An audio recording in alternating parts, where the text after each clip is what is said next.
What is going on, gents?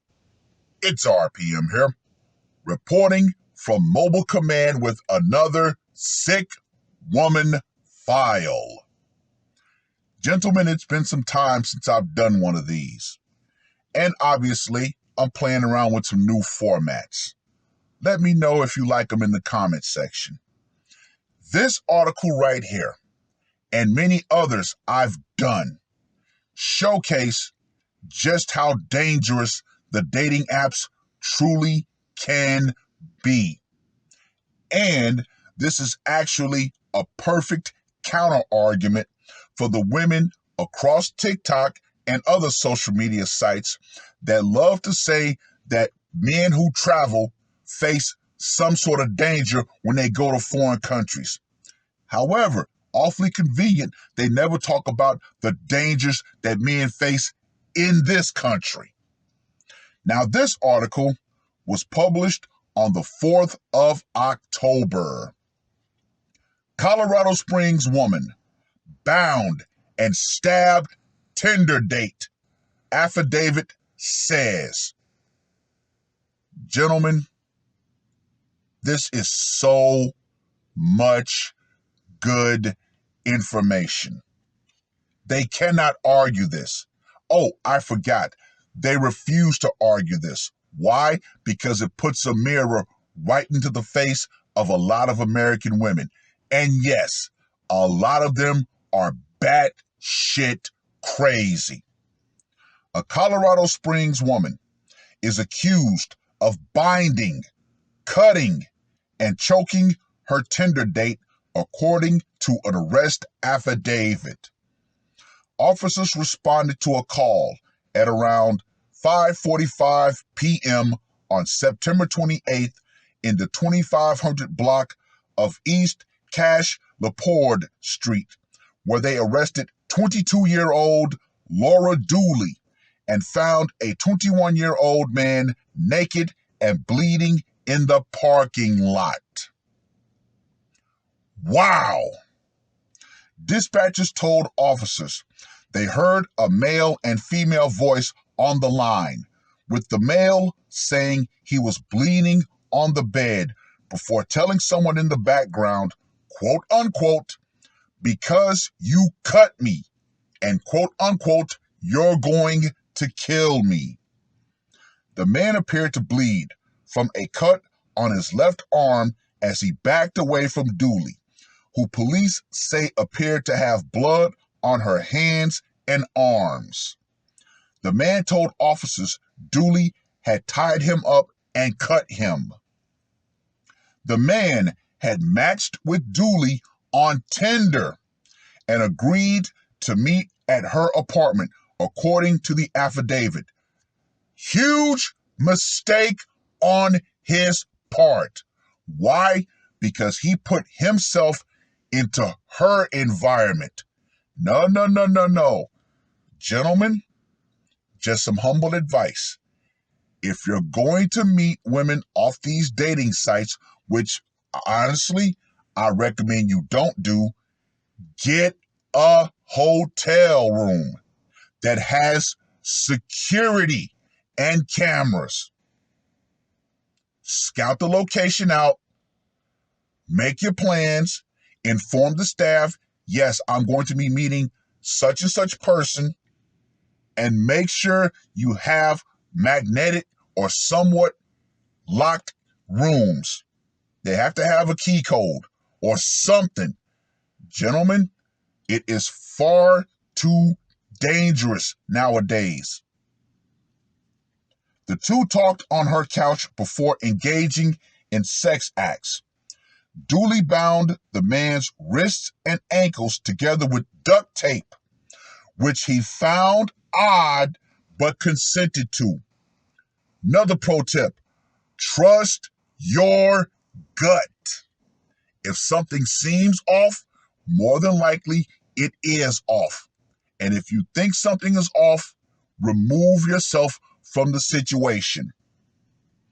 Dooley then grabbed a kitchen knife and demanded him get into her bedroom, according to the affidavit. The man obeyed and got into her bed, where Dooley used the knife to cut his left shoulder, he told police. She then used both hands to apply pressure to his throat for 20 seconds, then tightened a belt around his neck for another 20 seconds. She then checked his neck for a pulse, according to the affidavit. Wow, she really went for the gusto. Dooley was upset that the man was bleeding on her bed and yelled at him to get into her bathtub. When she ordered DoorDash, she told the man, quote unquote, "If you scream or say anything, I'll kill you," according to the affidavit.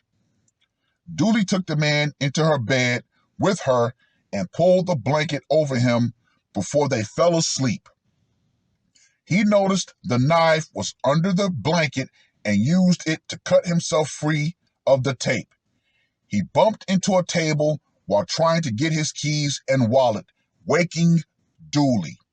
He ran to the parking lot for help.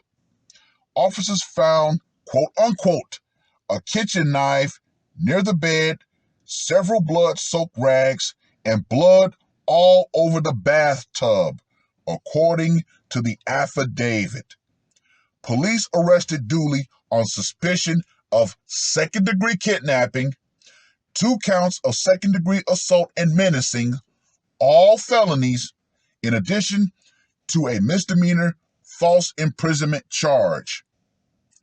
Gentlemen, I'm pretty sure your first question, as was mine, would be, why did they not try for attempted murder? However, when you look at the charges, they said they're all felonies. So even if they don't get her for attempted murder, they will get her for all these other charges. Now, gentlemen, like I said previously, there are so many articles like this of men who used dating apps who unfortunately ended up getting put into a very precarious situation. Another thing that the passport detractors love to say, well, you might get robbed over there. They might do something to you. How many men have been robbed, have been set up, and unfortunately, some men have been killed by trying to meet women off dating apps? Oh, where are the arguments for that? Oh, I'll wait. Yeah, right. Gentlemen, here we are yet again. Another man using a dating app who ended up in a very dangerous situation. Luckily, he managed to escape. But how many men, unfortunately, did not escape? Far too many. Now, let's go off into the weeds just a little bit. If prostitution was fully legal, and I don't mean decriminalized to where women can offer to sell, but men still get charged if they attempt to buy. No, if there were legal, safe brothels where a man could go get his desires met, you wouldn't have things like this. Oh, I'm about to go really in on the whole argument against prostitution in a later video. But, gentlemen, be careful. Be careful. You never know who you're going to meet on these dating apps. At minimum, you have to worry about getting catfished. At maximum, you might end up losing your life. Just saying. Just saying. Well, I've rambled on long enough. Read the article. Let me know what you guys think. And ladies, the power will go out for you. Setting men up via dating apps will go out right along with it. Because believe you me, there's going to be men who can and will have the means to protect themselves. And guess what? There have been some women who unfortunately, nope, I'm not going to say unfortunately, fortunately, ended up running across those particular men because they tried to set that man up to commit a crime against him. And what did he do? He defended himself, sometimes with lethal force. It is what it is. That's all I got to say for this one. R.P.M. I am out. I've seen some pretty horrible things in my life, but this is just